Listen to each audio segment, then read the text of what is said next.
What up, boys? Sorry. We are the boys. What up, We are the boys? boys in motion. You give us our Yes. devotion, boys. We are the boys in motion.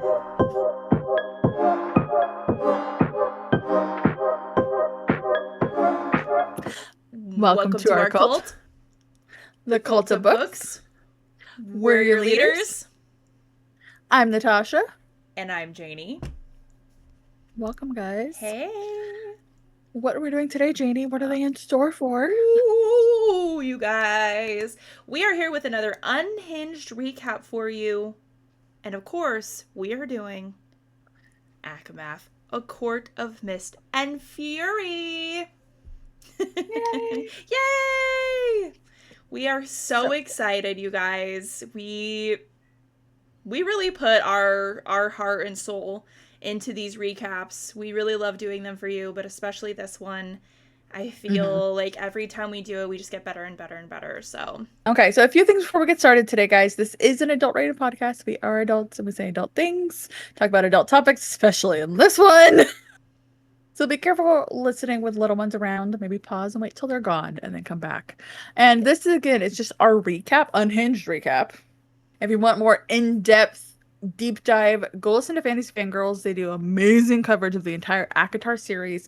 And they have just posted what you need to know for Crescent City before ACOTAR 6. So they just posted that too. So go watch them if you want deep dive. It's really good. Yes, definitely.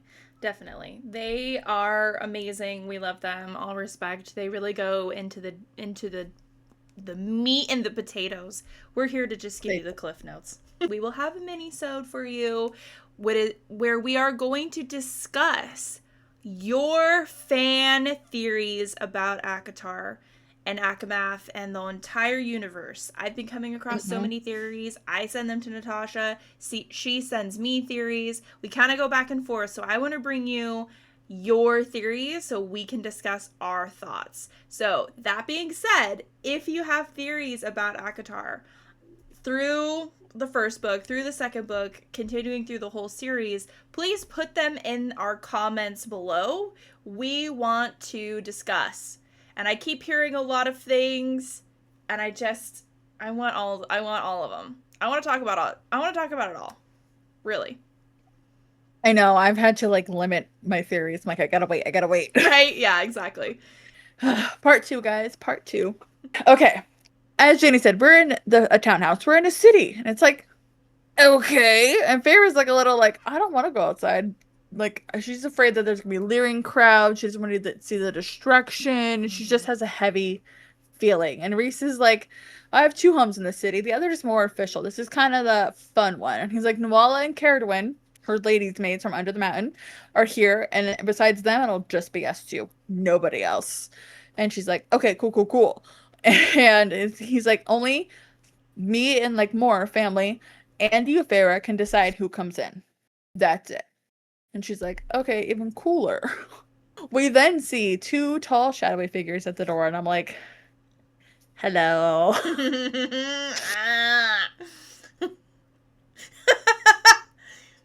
As you can tell, we love them. And we later learn this is Cassian and Azriel, and then Aaron comes up. Boys.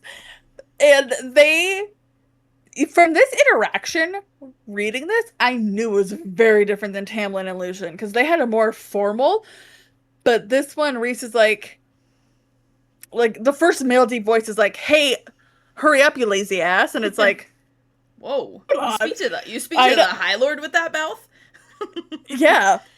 And then he's like, those 2 in the antechamber might not be on your list of people to meet if they keep banging on the door like children.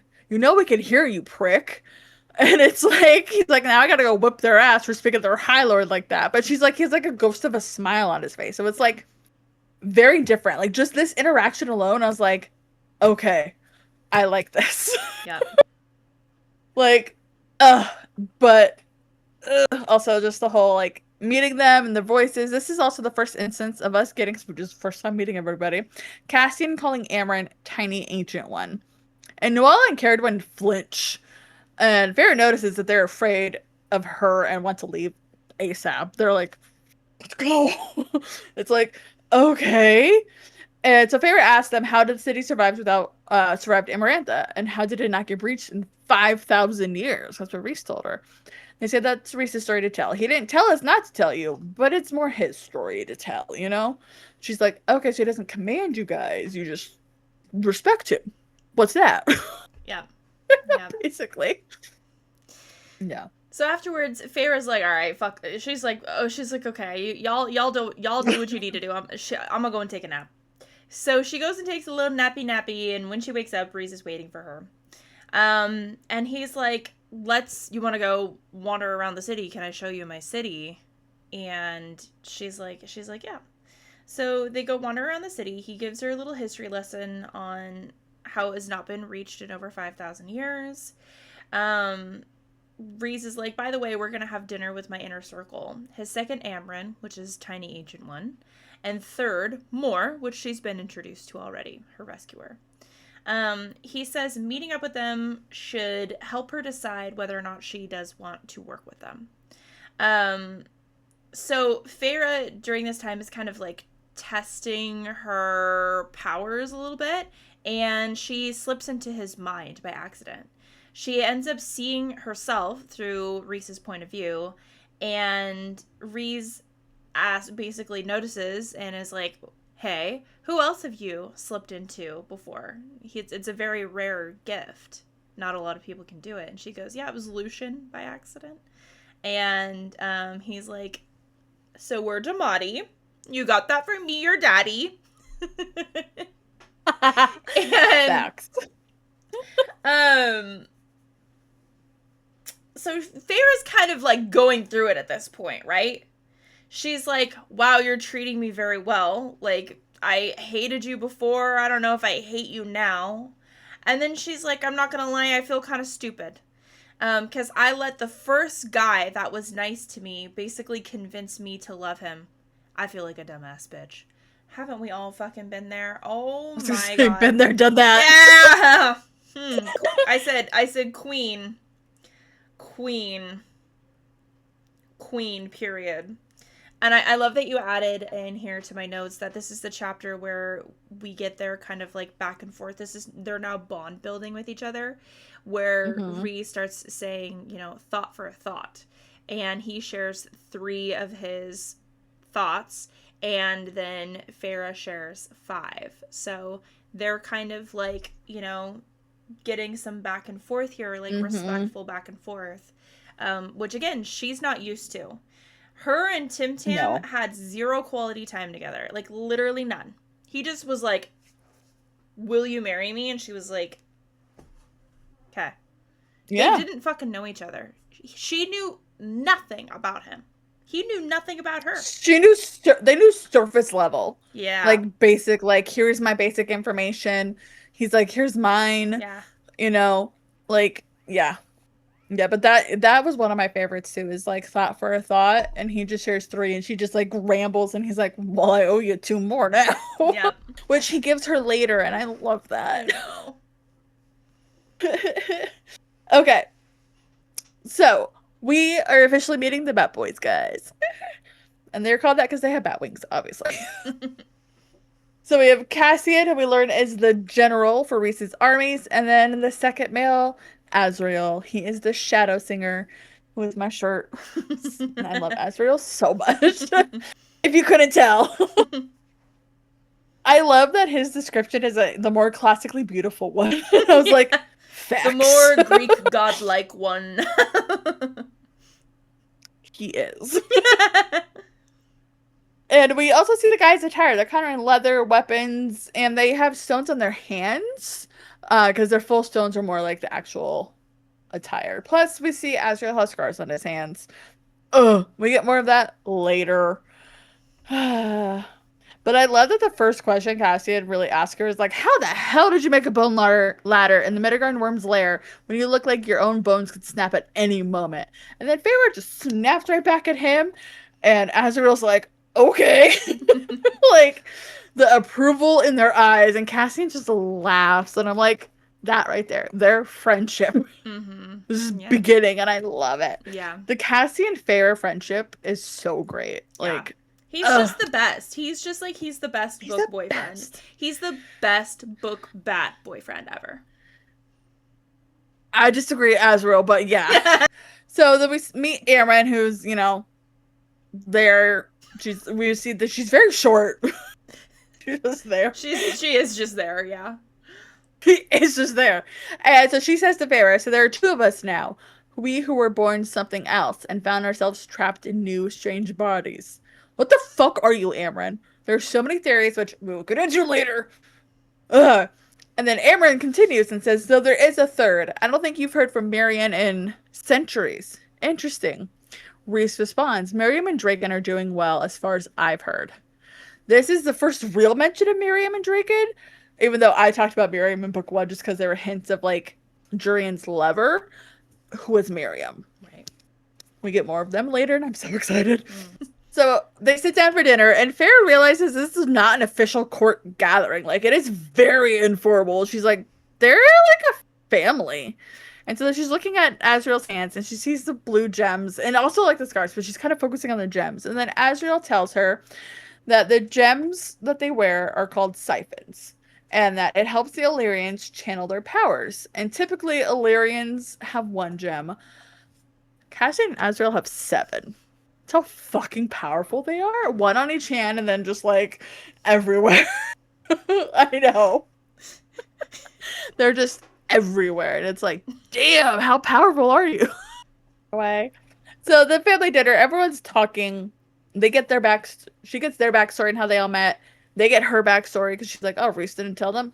Okay. Another thing I love between her and Cassian, they both were poor, hungry, starving children that had to fend for themselves, that know what it's like out there rough. Yes, Cassian's Fae and an Illyrian, and he has like good healing powers, but he understands what it's like to be hungry, to be like needing things, and so does Feyre. So like they have a moment connection, and I'm just their friendship. Sorry, just like I'm gonna talk this up so much, especially in 3. Like there's parts in 3 that I'm just like, oh, their friendship, like it is perfect. Rhys then says, so Feyre says, all right, I'll work with you. And they're like, what? This was an audition? Like, they were just being themselves. Yeah. So Rhys is like, all right, I think the King of Highburn wants to launch a new war and resurrect Jurian. Everyone's like, Jurian, he's an asshole. He's annoying. No, like, not Jurian. No. Yeah. Yeah. Please, no. No. Rhys is like, Feyre and I, we're going to go to the prison and meet with the bone carver. Everyone's like, why? Yeah. And I have theories on him, which I'll discuss later, but also, side note, my first actual side note, we see here, Amren mention the Illyrians and their warmongering, and Azriel agrees and says their people, not his people, their people. Cassian gives him a few tight looks and frowns. Azriel does not consider himself an Illyrian because his story, we learn he was trapped in like a tower, basically. No windows, no doors, like just locked away for 11 years of his life. He can't fly, nothing. Like he had to ignore the call to fly, and like he was let out for an hour a day, saw his mom once a week. Like his story is heartbreaking. Like his brothers burned him just to fucking see what happens. Like tortured him. Yeah, it is heartbreaking. So it's like Azriel, and plus the Illyrians are kind of assholes. Yeah, just their culture is shitty. Their culture's shitty, and so Azriel does not consider himself Illyrian because it was always like their people, their things, and so it's like he is what's called a shadow singer. So like the shadows are always talking to him. So it's like, what does he consider himself? The shadow singer or himself? Illyrian shadow singer? Like, what does he consider him? I want book 6 to be about Azriel. Okay, that's all. So after that abysmal attempt to go to the prison, Feyre is kind of like down on herself. Like, I failed at my first job task. Like, I failed. Abram's like, I wore this necklace when I got out of the prison. Because she was a prisoner. And this will help you get out. And so Feyre wears it. They go in there and like, Rhys is like, Amren gave you that? Because she was told, don't fucking take Amren's jewelry, like, at all. Yep. Like, don't touch Amren's shit. And so Rhys is like, okay. oh, okay. And Feyre's like, whatever. They, on the walk down, are talking more about his court and everything. And she's like, what do they all do? I'll get in this theory when it's time. But he says, Moore, because she asked how Moore fits in. He's like, Moore is who I'll call in when the armies fail. And Cassian and Azrael are both dead.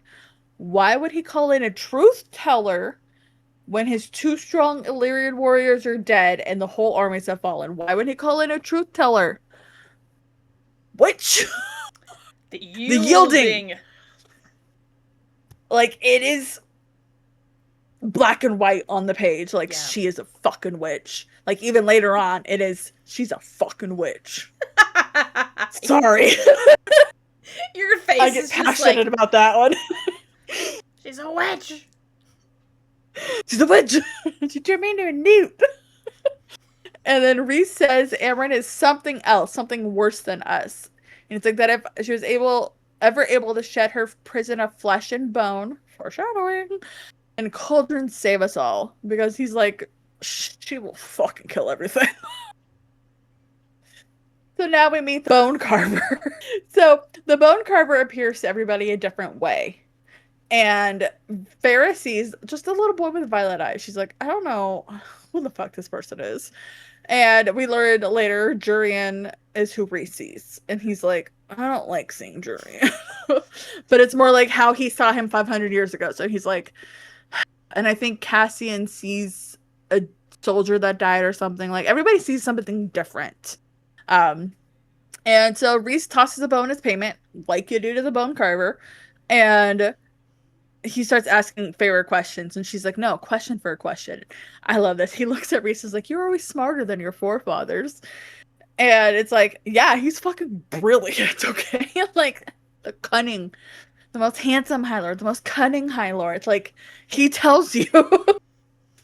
So, the Bone Carver just asks a lot of questions about Feyre and how she died and what she saw and everything.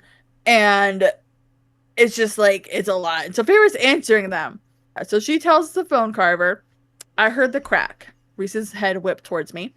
I heard the crack when she broke my neck. It was in my ears, but also inside my skull. I was gone before I felt anything more than the first lash of pain. But there was a thread, a tether, and I yanked on it, and suddenly I could see, not through my eyes, but his.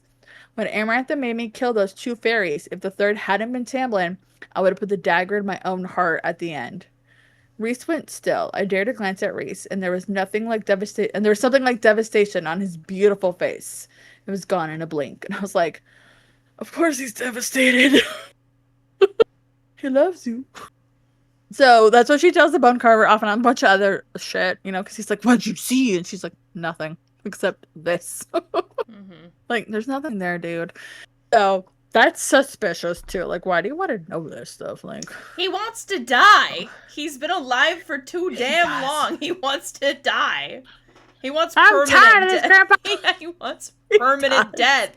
He said, please, God, let me go. He gets the confirmation that there is no way to resurrect someone, even if the soul was preserved. And they're like, great. And then Bone Carver's like, well, unless they use the cauldron. And they're like, what? And so we get, yeah. So we get the story a little bit of the cauldron. And it was at the bottom of Frozen Lake in Lapland. But it vanished a long, long time ago. It's been missing a millennia before Rhys was born. It's like, oh, that's a long ass time. So the 3 feet were successfully cleaved off and separated. Cauldron needs to be whole to work properly. Cesar, Sangrava, and Ithaca were the temples where the feet were hidden. Those were the places that were also attacked. So yeah. The Bone Carver, after Fairy gives more information on death, says there was a book, the Book of Breathings. It has spells to negate the cauldron's power or control it wholly. The book is like broken in half, basically. One to the Fae and one to the 6 human queens. No creature born of the earth may wield it. The cauldron, but that's relating to the cauldron. But if the book were in the hands of something reforged, you would have to test such a theory, but it might be possible. So, you know, he's saying, like, there's a way. It's a special magical book that humans and a fae have. Go get the book. But the book is very, very secure. Mm-hmm. Like, there's different way. Like, you cannot just will it to you. Or I think it'll like go up in smoke. Or am I thinking of Crescent City books? I don't know, but either way, she's not gonna work. You gotta have both of them. She's not gonna work. We've gotta have both of them. That's the other's theory, so. Yeah. So they come back from the prison. Reese is like, the bone carver is a busybody gossip, but we do need to look for information about the summer court and the half of the book of breathings. Reese is like, the king of Hybern basically is sacking all these temples, and it's an act of war on his behalf. Reese is like, we need to go to Hybern to nullify the cauldron, or use the book to disengage it, basically. Reese is like, by the way, we will use Feyre to find the Fey half of the book, which we know resides in the Summer Court. And we need to test that you're able to actually find and retrieve things using your powers that each of the High Lords have bestowed upon you. So he's like, we're going to go to the Weaver. She's a blind ass bitch. But don't worry. You can channel your energy into being me, and she won't even notice you. Because she works off of vibes, I guess. So then Reese names Feyre emissary to the human world. And we want to set up a base at your family's estate so we can try to get in contact with the mortal queens to get their half of the book so we can combine this bitch together and use it to, once again, nullify the cauldron. Okay. So Reese takes Feyre to, like, basically what's called the heart of Prithian, in the middle of the woods, middle of the mountain, where under the mountain was, in the middle of the lands. And Feyre's like, what? He's like, we're not going under. We're staying here. Don't worry. So he's like, just go that way. I can't go because she'll detect me. You are a mix of everybody. She won't know what the fuck you are, so you're fine. Like, go. So Feyre enters the weaver's cottage, and she's weaving and singing a song. It's kind of chilling and makes me think of some Throne of Glass. Like, the first part especially, because the rest is just about talking about body parts. And I was like, no, thank you. But there were two sisters. They went playing to see their father's ships come sailing. And when they came onto the sea brim, the elder did push the younger in. Sometimes she sank and sometimes she swam till her corpse came to the miller's dam. And I said, then it goes down to body parts. No, thank you. This is very much like Ansel's story a little bit, just a little bit. It's like, okay, I have questions. Yeah. But I don't know what happened after, because Ansel's just like, So she's going in, the Weaver's singing and weaving, and Feyre this whole time is like being stealthy and trying to like put out like invisible like force field feelers, being like sonar detecting, where is this thing? She gets a feel of it. She goes towards this object. The Weaver's still singing, doing her shit. And Feyre's like goes and sees the object. 'Cause it's like, I'm over here. Hey, I'm over here. And she's like, what is this? It feels like Reese. Like, I can sense Reese. I can smell him. And it's a ring. And she's like, okay. So she grabs it. And then she's trying to kind of make her escape. And then she kind of starts to have a mini panic attack about blood and stabbing. Because she's like, if I need to, I'll get this going. But the Weaver has stopped singing. Yeah. Uh-oh. So the spinning wheel slowed and stopped, and the Weaver shut the door, and the doorknob disappeared.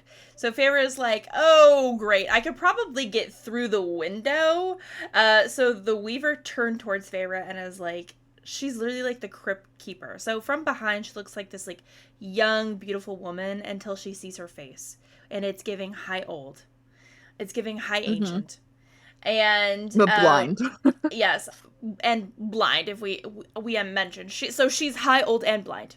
Truthfully, very anciently old. So Feyre ends up throwing something lit, and a portion of the Weaver's home catches on fire. And of course, obviously, she tweaks the fuck out. And then Feyre, like Santa Claus, shimmies up the chimney, ho ho ho, and Feyre escapes the Weaver's cottage. Feyre figures out that she can use her abilities to track the High Lord's objects and master her own emotions. Because she tends to spike her emotions in the Weaver's cottage, and she knows that she needs to dump that down, basically, so that the Weaver doesn't sense what she actually is or who she actually is, because she knows that she can sense that, obviously. And she's also like, I don't want to be weak anymore. Feyre learns that Rhys's mother gave the Weaver the ring for safekeeping, and Rhys is like, I don't really fuck with the High Priestesses either. Like, he just throws that in there at this point. Yeah. And we're like, what? Okay. And they have entrenched themselves within the courts during the last 50 years and somehow managed to evade Amarantha entirely, and he does not trust the High Priestesses at all. So Rhys shows Feyre a vision of Ianthe being a literal slut whore, and Rhys is not interested in Ianthe and kind of like shoos her away. So, you know, Ianthe tried to S on his D, and he was like, nah, ho. And Feyre was like, okay.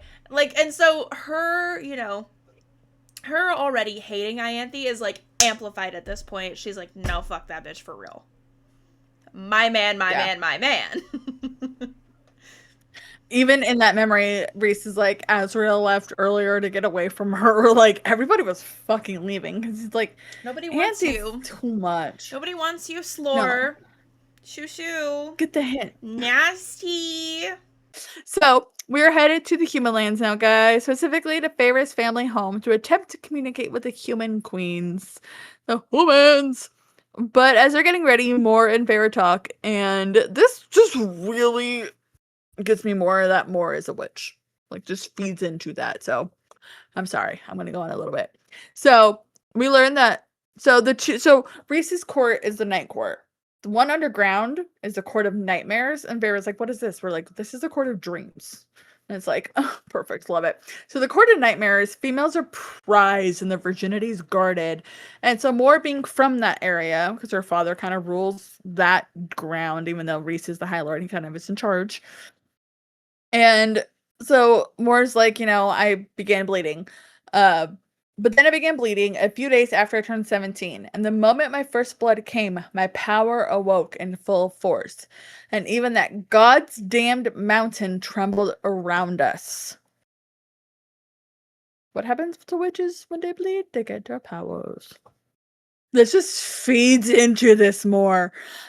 But this also is when we get the iconic Mor line that I love. I love this line. There are good days and hard days for me, she says, even now. Don't let the hard days win. That is such an empowering line. Like, yes. I literally have it written down. Like, don't let the hard days win, guys. Like, I love it, but I'm still sus of you more. Like, sussy baka. So, Feyre shows up at her family's house. Elena's very happy to see her. Nesta's like, what the fuck are you doing here? Classic Nesta. Apparently their father is away on business, and Nesta's like, we know about the threat above the wall. Feyre's like, yeah. Liz and I died, but then I was reborn, and I'm a fae. And Nesta's like, she's not having it. She's like, no, fuck the fae, fuck them kids, and fuck you too. She's like not having any of it, and she's not having the queens coming to their house at all. And Nesta's like, by the way, Elaine is engaged to a fae hunter, so you should probably get the fuck out of here. And Elaine is actually speaks up for the first time, has some personality, imagine that. Elaine is like, hey, if we don't help Feyre, there won't be a wedding, because we'll, you know, there's not going to be a world to live in, it sounds like.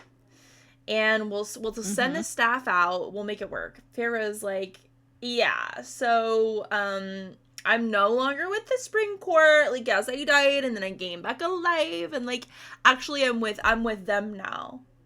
And then in come the court of dreams, the night court, Rhys, Cassian, Azriel. So Nesta lets them in, and Elaine charms the servants to leave. She's like, no, go, have a vacation, you know, so the fae can come in. And so they come in. So it's the 3 bat boys and Feyre plus her 2 sisters. So it's 3 and 3. You know, almost perfect. Meeting uppies.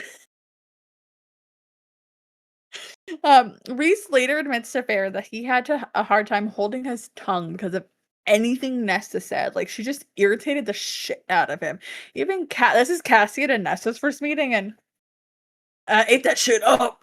Like, you so get the vibes from them. I was just about to say, they're already vibing on each other. Well, he's vibing on her, trying to, like, you know, he's, like, kind of, like, sussing her out. And she's like, right. But she's also like, I hate you. Yeah, she's not like, you're not the worst, but you're not my favorite either. And so I'm like, oh, okay. Yeah. But Cassian also is a little pissed at her because she's like, what are you looking at? And he's like, somebody that let their 14-year-old sister go hunt. You know, he's like, she was younger than you. You could have done shit. And then Elaine's like, it wasn't just her fault. I didn't do shit either. And everyone's like, it's okay, Elaine. Aww. They're there. They literally treat her like an invalid. Like, they coddle her. God, when are we gonna have, and like, this is what I'm saying, is that we, you know, every single female in this book has had their redemption arc, right? Mm-hmm. Every single female has. We're still suspicious of some females. I'm not naming names. More. But like, Elaine has just been such a wet blanket this like whole time. Yeah. What does she even contribute to the story? Nothing. Oh, they have dinner. They go about their thing. They're back in their rooms. They're sharing rooms. So Cassian and Azriel, and then Feyre and Rhys. And so he's like, they're kind of just like in their own beds, and Rhys is like, so when's your birthday? And she's like, winter solstice. And he's like, oh, I didn't see you celebrate. Remember, he could see everything, but inside he's like, oh my god, we're made for each other. Feyre just doesn't know this, and he's just like, yeah. So Rhys is like, listen, this is your training arc, Feyre. Get it together. We're gonna start training in the woods, you know, near your family's estate. So he wants Feyre to basically start a candle with her powers. So remember at this point that every time she's used her powers, it has been fully based off of her emotions. So that has been the trigger for her to use her powers. No other time has she been actually successfully able to use her powers under her own ability, I guess I would say. Her own control. Exactly. Mm-hmm. So he wants her to start a candle and then put it out. She's like, I want to train in private. Quit fucking spying on me. So he fucks off. He leaves her alone. And then the adder pops up and fucking yanks Feyre. Fuck. Feyre freezes. She's like, I was like, I'm gonna fight. Oh, nope. She kind of panics a little bit because, again, she's not trained by Cassian yet to fight. So she kind of like freezes and panics. And before the adder can go anywhere, Rhys appears, like, blacks out the area, appears, has something like contained, and he's like, I knew you were here. I was wondering when you'd do anything. And Feyre's like, what the fuck? And so he's like, the king wants her. We don't know why. Power. She's a new plaything. Who the fuck knows? So Azriel appears, takes the adder away. Feyre learns really that Rhys used her as bait for the adder, and she's like pissed. And so he's kind of like goading her a little bit because he's like, the only time, as JD said, the only time she's used her power, she's been heightened emotions. He's like, use your power. And so she winnows and tackles his ass into the ground. This is her first winnowing, guys. I love this part. Yeah, he goats the fuck out of her. He is constant, like, if you think about it, the amount of times that Rhys has used Feyre to do his bidding, right? So getting the ring from the Weaver, her unknowingly going into that situation. She did not know what that situation was going to be like. Him using her as bait because he knows that they're being tracked by the Adder and gang, you know, the Highburn. And she doesn't know about that either. And so he uses all of it to like test her, which of course now we learn is like, this is his Illyrian ass blood, right? This is his mom popping in and being like, don't you dare marry somebody that's not worthy. And he's just like, cool, I'm going to put her through 3 trials. I know, but also this is the point, like, when Feyre's like, don't fucking do that again, tell me. And he's like, okay, I'm sorry. Yeah. Bitch. Except for he doesn't ever stop lying. He doesn't ever stop hiding shit. He's the Shadow King. They can't stop. They live in the shadows. They lie in the shadows. They're sneaky little bastards. Oh, Reese. Snake. Why do I love you? I don't want to love you. You're a bad guy. You're a bad boyfriend. I know. So skip it 27 because nothing happened there except that don't do it again. Right. Yep. So Feyre and Reese finish up at the Archeron house, and they get their letter mailed, and they head back to Bellaris. Reese kind of takes off again. An hour later, Reese comes back, and he shows Feyre what happened, because she's like, what happened? And he's like, I'll show you. She's like, what? He's actually gonna, like, let me see? Like, he says, he's not keeping it from me? Yeah. And then he also turns it into a lesson of, like, make sure you have a way out of my mind next time. And she's like, I'm learning. Okay. Like, but okay. So we see what happened. Everything's a fucking test with this guy. I swear to God. It's Reese. What do you expect? So Feyre sees what happened with the Adder and Azriel's interrogation of him. And we get some info on the king that, you know, he really is trying to start a war, building an army, blah, blah, blah. So they're like, let's break his legs and send him back as a message. We should have killed him, okay? Yeah. Break his legs! Yeah! Break his legs! Oh. And then Feyre's like, I'm going to write a letter to Tamlin to get him to back the fuck off. Yeah. And the letter says, I left of my own free will. I am cared for and safe. I'm grateful for all that you did for me, all that you gave. Please don't come looking for me. I am not coming back.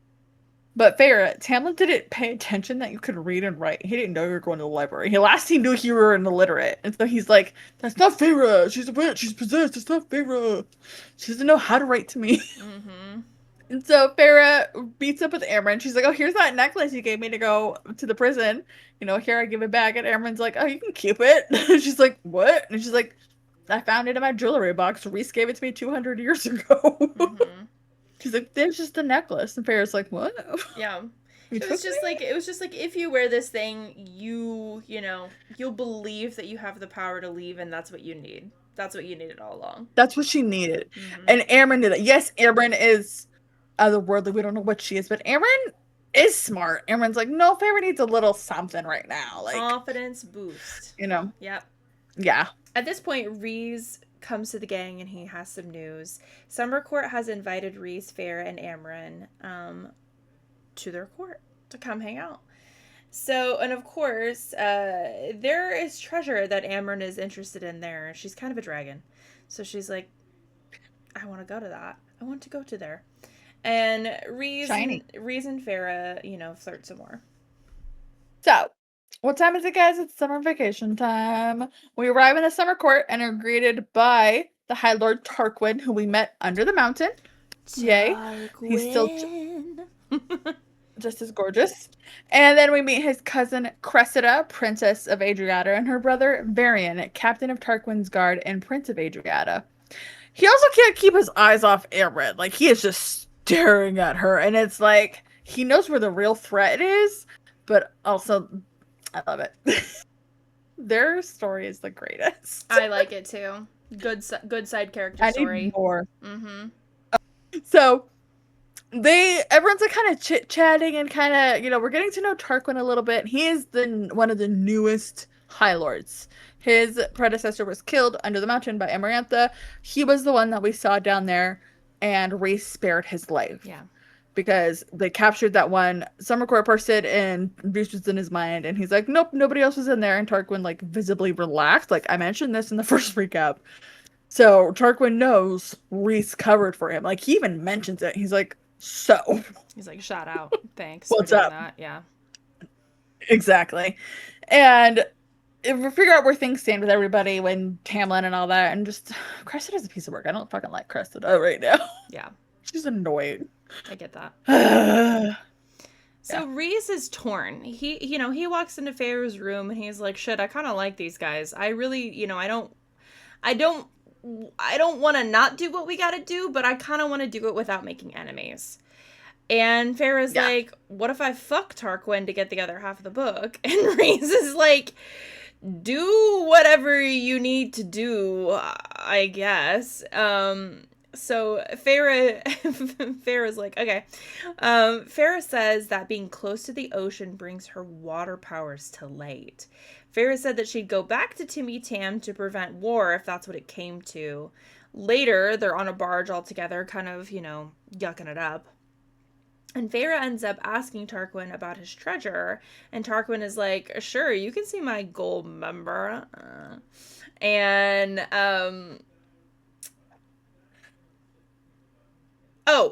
they're also, like, talking about, like, court politics, right?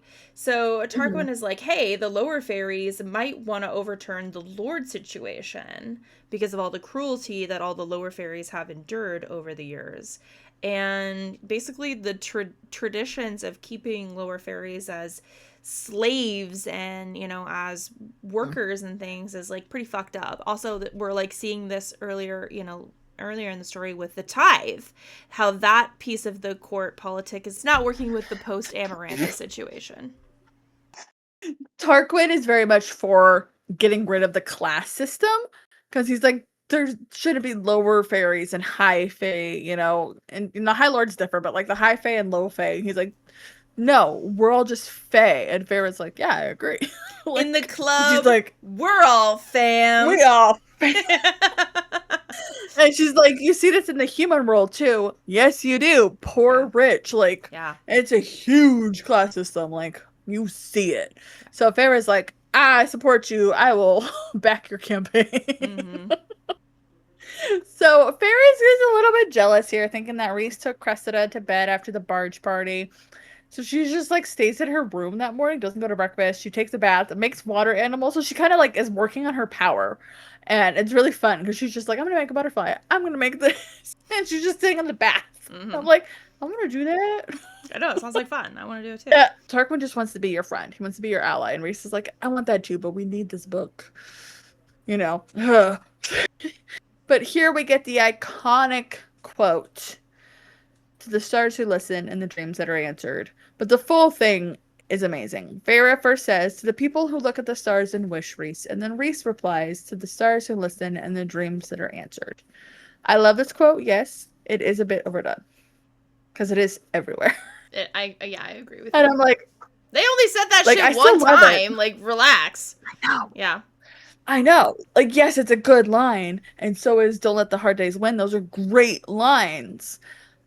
But settle them down. Yeah. Especially this one. It's like, it's good. It is inspirational, but also like, bro. Slow down a little bit. So Farah is still looking for the other half of the book. She is casing the whole city, seeing if anything or any place is calling to her where the other half of the book is being hidden. Farah ends up seeing Varian hunting Amarin, and they are playing a cat and mouse game, which she's like, cool, y'all are freaks. Let your freak flag fly. Cool.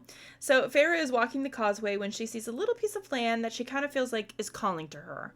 Tarquin is like, nah, you don't want to go over there. That ruins a shithole, man. It's all fucked up, man. And she uses her Damati powers to convince him. And she ends up convincing Tarquin to take her over to the ruins, and Farah's like, I don't like going into people's minds, and Rhys is like, yeah, going into people's minds should never feel good. You're not supposed to do that, but, like, when push comes to shove. And Rhys is like, so that's definitely probably where the book is hidden. I'm gonna drop y'all off, and then keep an eye in the sky, right? Because he's a little bat. So they can't be 100% certain. So Farah's like, okay, we're going to walk around and figure this shit out. So Farah takes Tarquin to the mainland, kind of walk around, meet his people, because they're like on a little island. So they go over, meet his people, get another tour. And this is actually good for Tarquin to like meet more of his people and like be on the street with them type thing. So it's like really good because Tarquin's a young 80-something. He's just a baby in High Lord. And so they make it back, and Farah has fighting leathers left on her bed. So her and Amran are going to go down into the tunnel. And as they're entering, Farah kind of puts her hand on there and is channeling Tarquin. Like, I am the High Lord. I am water. I am this. And then she transforms into Tarquin, and she's like, don't think where this power came from. Don't think about that way, or Tarquin. because that's, the bad guy. Tamlin, not bad. So they get in, they're going down the tunnel, water's kind of in there, but not super high. And then, Fair does this a couple more times to say, I am Tarquin, I am water. They let her in a couple little other doors, and then they get to the room where the book is being held. And it's in a little iron lead box. And they're like, okay, this is it. And then she's like, okay, I am Tarquin, let me take you. And the book's like, ha, nope, you liar. And then all hell breaks loose. So Feyre and Amren are stuck in the room that they retrieved the half of the book for, and they barely make it out alive. Luckily, they do get out with help from the Waterwraiths, because remember earlier in the story, they owe her a debt, and so they repay it immediately in the story. Rhysand winnows them back to the townhouse, and Feyre is able to open the book by asking it to. It has some kind of sentientness to it. Rhys says that he thought the book might contain the spell to free Amren and send her home if the mighty beings were the one who wrote it in the first place. 10,000 years in exile. Why is she in exile? I have so many questions. Azrael is like, okay, yeah, but what about Jurian? It doesn't make any sense why he's here. What does the king have over him, over Jurian? Rhys thinks that he wants his former lover raised from the dead, but Mirian is with Dracon. Who the fuck are these people? We don't know. And Feyre basically says the same thing. Okay, so this is just a quick side note. The book is written in the Holy Tongue.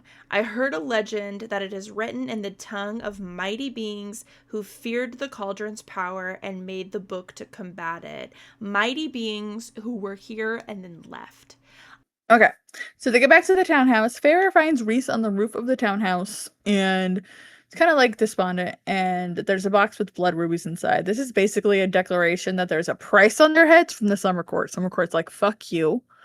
We know you stole something. So they're not allowed back. It's not very nice. So Feyre is hoping Amren can decode the book once they get the other half. We also get the knee tattoo reveal. Hot! Second. Feyre is checking it with Amren, and Amren is like, basically, I have to relearn this language. It's been so long since I've encountered this language. I'm having to learn it from scratch, basically. And the whole gang is basically just in suspense, waiting for the human queens to respond. And Az cannot get into the human queens castle, for lack of a better word, to get any information about where the book is being held, to try to retrieve the book. He can't get in. So Az is really frustrated by this. He's not usually the one that, he's the keeper of secrets. He's the whisperer. He's not usually stunted by this. He can usually get in and get the job done. And Feyre is in school to basically learn the court's lore and her own powers. So the queens eventually do respond, and they said, okay, fine, we'll come to Feyre's family home. And then the queens all winnow in, and everyone's like, how the fuck do you guys have that power? Where did this come from? And the queens are pieces of work, guys. Just pieces of work. So there are 5 out of 6 of them. And they're like, the 6th one isn't feeling well. Liars. And only 2 of them talk. The eldest and the one Feyre calls the golden one. They say they know a war is coming, and they don't plan on doing anything about it. And they're like, but a promise of good faith to show that Rhys isn't who the fuck Rhys is, because they're like, we know who you are. How do we know you're not, lying? Give us something to show you're good. And then they'll think about giving them the book. And Nesta has some attitude with them, because I would do the same. I get it, Nesta. They're kind of like, we're gonna leave you guys to die, basically. Feyre realizes that showing them Bellaris is the only way to get them to know that Rhys is good. And she's like, fuck, that's not good. So the plan is to go to the Night Court and steal the truth-telling orb, that they'll be able to show the queens the truth of Bellaris. So Rhys is tempted to ask Feyre to stay behind because, he has to be somebody that he doesn't like to be when he goes underneath to interact with the Night Court. Plus, he doesn't want her to go down there and be triggered, right? Feyre's like, listen, I trust you. Yeah. We also learned during this chapter that Mor slept with Cassian, which basically ruined her value. And Eris is like, Eris, which was her fiance, is one of the sons of the Autumn Court. And he basically wants more, ruins her value, is like, I don't want you no more, slut. Um, and Moore's family basically tortured her after that. And Eris left her for dead in the Autumn Court. And Az found her and brought her back. So we get a little bit of lore drop in this. And I love your note here that you're excited to talk about Eris and ACOWAR. Yeah, same. Because, like, this is all we get of him, besides Lucian, like, my brothers are shits, because Lucian's Autumn Court. So it's like, okay, and then we get this for, like, fuck Eris. And then we meet him for a hot second, and we're like, what? And we meet him again, and we're like, I have questions. It's not like, adding he's up. Like, did Moore not tell you? Yeah, nothing's adding up. It's like, I have so many questions. Night court meeting. So now we're here. We're flying in. We're chatting with Rhys about wingspans, and that Ezreal has the biggest wingspan. We learned that the wings are very sensitive, and that Illyrians will do anything to protect them. Like, anything. They're like, they will fucking kill you. And all of a sudden, an arrow comes shooting up from the ground at them. Rhys catches one from the air. They land. They don't see anything. He tells Cassia to take Feyre to the palace, and she's like, no, I want to search too. So Feyre and Azriel hunt on the ground, because she's like, I'm as good a hunter as Azriel. He's better, but we're good. Rhys and Cassian are in the sky. They find nothing. They finally go under the mountain, and she's dressed in very similar clothes to where she was with Amarantha. Like, when Rhys was like having her be his plaything, it's very similar clothing. She's like, okay. And she's like, I kind of like this role I get to play. Like, kind of that I don't give a fuck attitude. And Rhys sits on his throne, calls Feyre up, and is very touchy with her. Because he's like, he told her ahead of, like, I have to play this role. Like, I have to do this. And she's like, okay. He's touching her ribs and her thighs, and she's really getting into it. And he is too. And they're talking to Kier, who is the leader down there, and Moore's father, as has slipped away to get the orb. And it just gets really hot and heavy, and she wants to finish. And Rhys kind of wants that too. And it's just, it's really funny, and you can feel the sexual tension. It's like, you feel it. You're like, yeah.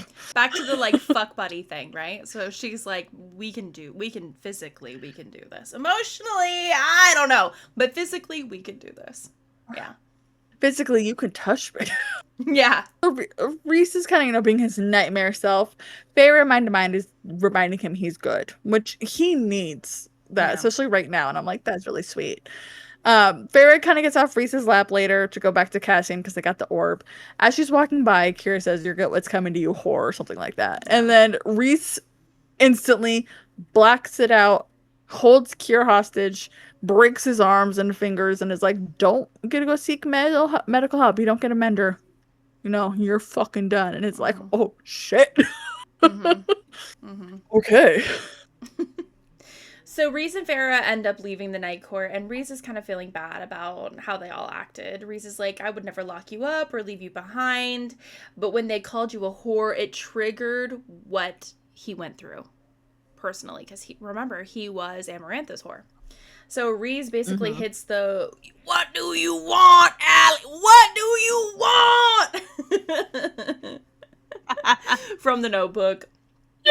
And perfect. Feyre's like low-key crushing on Mr. Rhys-Anne, and she's just now realizing that she's basically having a crush on him.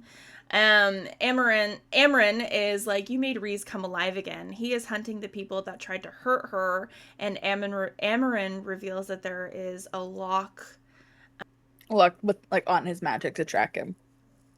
I think is what you're trying to say. Yes. By Hybern. Right. How does she sense this again? I don't know. Yeah. I think maybe she did, like, her woo-woo thing.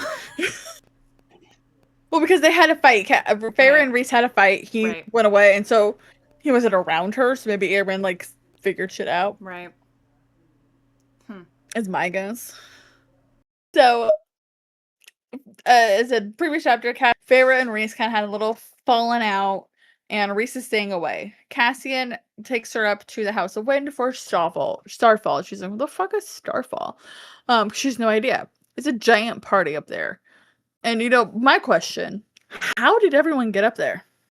First of all, it's like a big party. There's 10,000 steps to get up there, or you fly. Nobody has wings. How did they get up there? Lots of winnowing. The elevator of the winnowing. But you can only winnow a certain height, and then you free fall. Like, you cannot winnow into the House of Wind. It has a barrier, so nobody can winnow. So it's like, is there a magical elevator that they made for Starfall? Like, I have questions. I didn't even think about that. It honestly doesn't. Again, fantasy is no real. I know, but it's no real. But Nessa has to walk down 10,000 steps to go get a drink or fly, and these people just magically appear to go party. Nesta's a fucking alcoholic, so yeah. Okay. Punished. She was punished. Punished. Okay, it's just so many questions. Anyway. So many questions. More logistical questions. More tells Feyre about how Cassian and her only slept together once to take away her virginity. And that Reese found out and beat the shit out of Cassian. And then Reese kind of comes up and tells Feyre he wasn't punishing her. He just needed time away. Because, some of the shit she said, she threw back his insecurities at him. And, yeah, I get it. Being a bitch. Oh, I get it. She was. She really was. Because she felt cornered and didn't want to confront her emotions. So she was being a bitch. Yep. And she's like, what are we doing here? And he's like, look up. And so we see stars start to fall and cascade from the sky. And it's all beautiful colors. And then Reese and Feyre go a little higher up to kind of talk and watch everybody. Because they both are not partiers. I get it. And Feyre gets hit in the face with a star. So she's paint on her, from the star. And then Reese also gets hit. And part is cute, and I write it down, but she kind of draws a little star within the paint on him, and she's like, wow, I have not painted in so long. And she painted something on Reese, and so she's like, okay. And then they go down and party with all the others all night long. So Feyre and the gang head back to the Illyrian war camp high in the mountains. Feyre is kind of hoping that Reese will make a move on her, because at this point she's really into him. Feyre kind of hates herself and feels like a traitor to Timothy because of all the nice shit that he's done, even though he treated her horribly, taking care of her family, etc. He was not half bad, but truthfully, that other half was bad. And Feyre's like, damn, shit is bleak at this war camp. Reese lays down the law regarding the females that are allowed to train, apparently very uncommon. Reese is like, all right, let's go train Feyre, and then tells her that the women of the Illyrians have their wings clipped to protect the females, and she is disgusted by this. And Reese is also not a fan, and he's like, I put a kibosh to this long ago, but they don't always follow what I have to say. So Reese then explains the blood rite that the Illyrian warriors do as a rite of passage. So basically, they are dropped, all separated from each other, and their job is to try to get to the top of this mountain, aka Ramiel, which basically has this big, giant onyx monolith at the top of it. So Reese explains how he met Tamlin, and they kind of became friends. Tamlin's daddy was honestly threatened by Reese's father. Therefore, he went after Reese's family and ended up killing his mother and his sister. And Reese is just every time he thinks about it, he wishes it was him. He never wanted this to happen. He very much loves. He's a family man through and through, and he loved his mother and sister. Can I just say I wish we had more about, I would eat the fuck up out of a novella about their time growing up. I would eat the fuck up about that. I know that's not really Sarah's way, but let me just say, can I get a bonus chapter? Can I get a novella? Something. It's okay if it's tragic. Novellas are supposed to be tragic. I stand firmly 10 toes down on that statement, by the way. Yes. So, Tammy's father kept their wings and put them up in the study. This pisses Feyre off, and she feels the energy and realizes that they all come from the same place, that all of her powers lead back to the cauldron, probably. Rhys and his daddy killed all of Timothy's family, including Timothy's mother.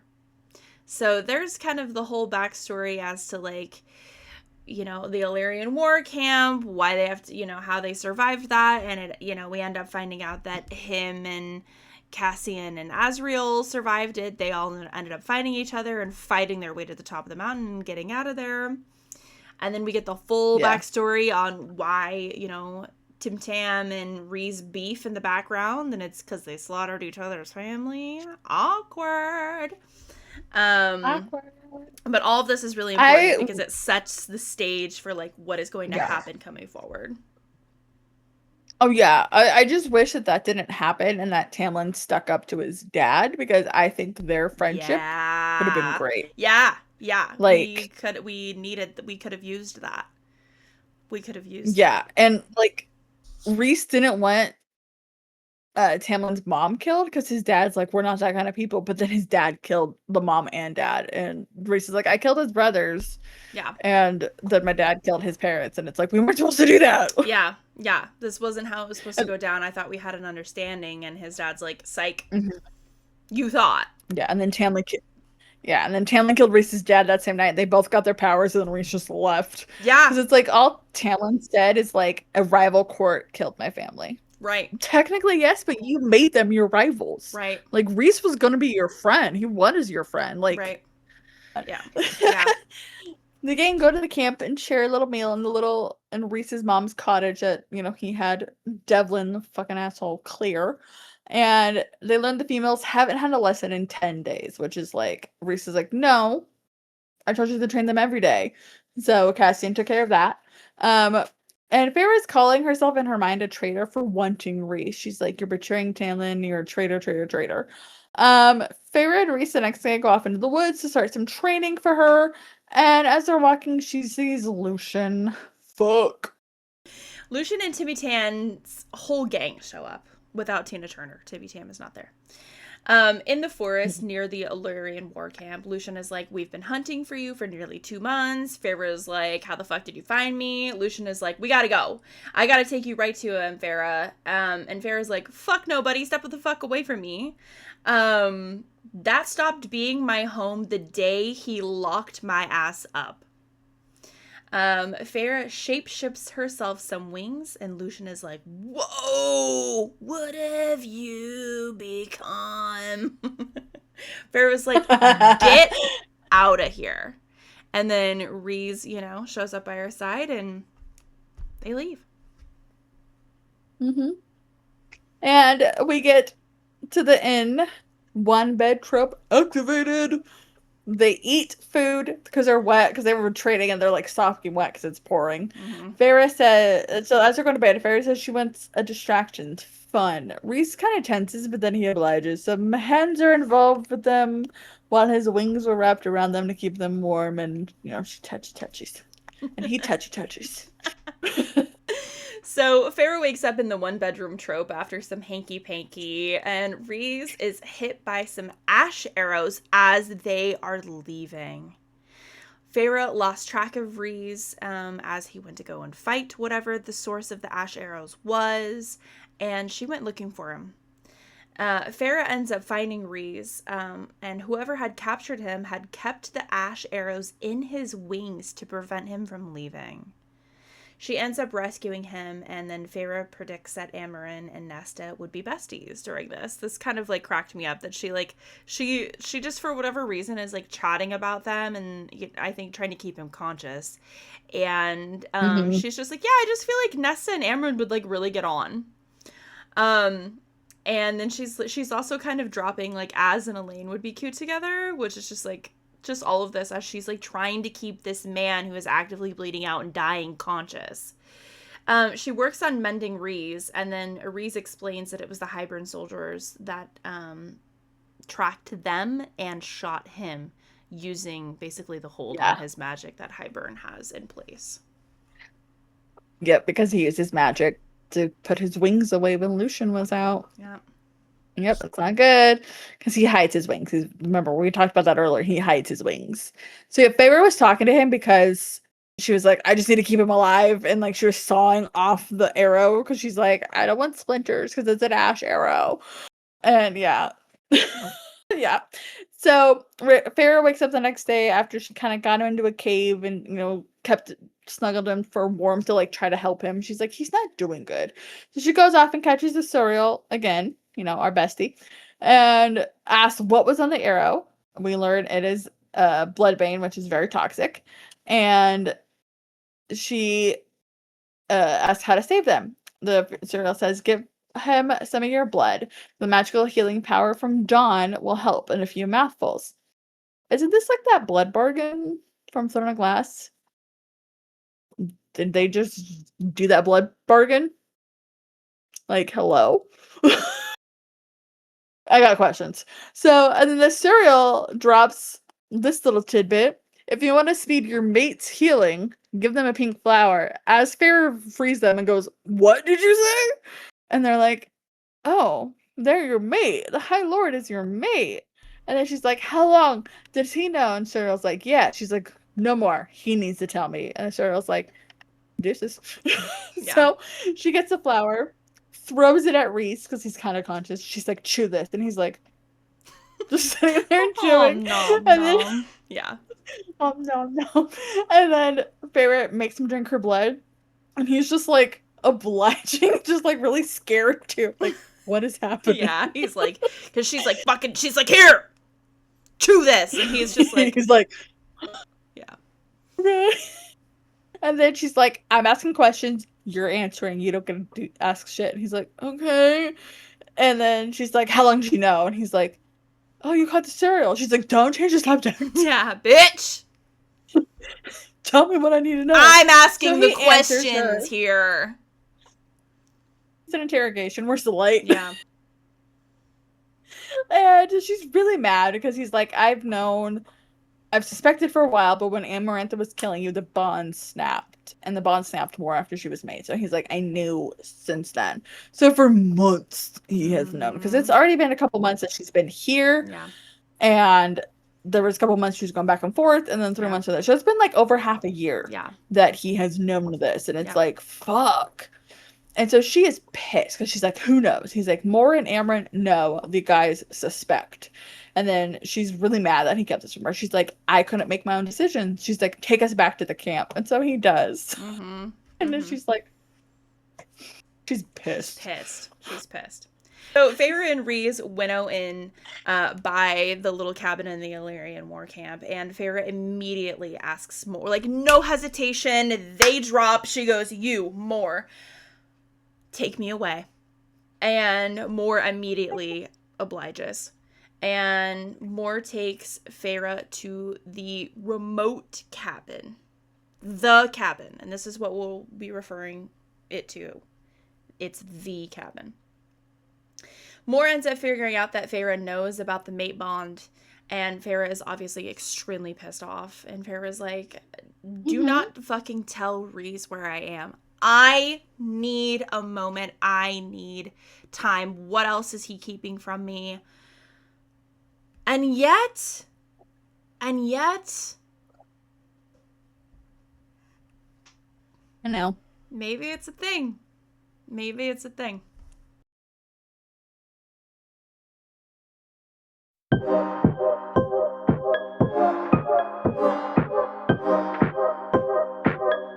I don't know. Katya would agree with you. Katya loves Cassian.